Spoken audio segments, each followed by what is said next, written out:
নমস্কার, আমি সঞ্জীব মহতা, বাড়ি খাসরামগড়, সাত দক্ষিণ 24 পরগনা। আমি এখন অন ডিউটিতে আছি। আপনারা নিশ্চয়ই জানেন, কিছুদিন আগে রেমাল ঝড় আমাদের পশ্চিমবঙ্গে যে ক্ষয়ক্ষতি করেছে, তা সেটা যদি চিরঞ্জিত তার নিজের গলায় বলতেন, তা তিনি কিভাবে বলতেন?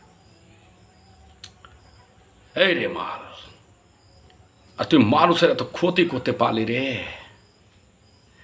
তুই মানুষের সাদের বাগানটাকে নষ্ট করে দিলে, তুই মানুষের বানানো বাড়িটাকে ভেঙে দিলি রে।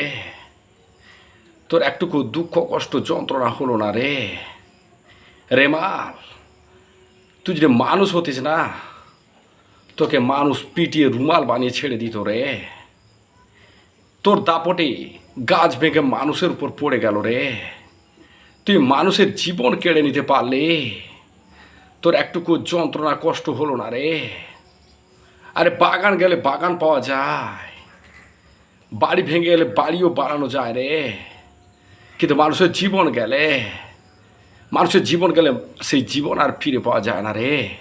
সেই জীবন আর ফিরে পাওয়া যায় না। নমস্কার।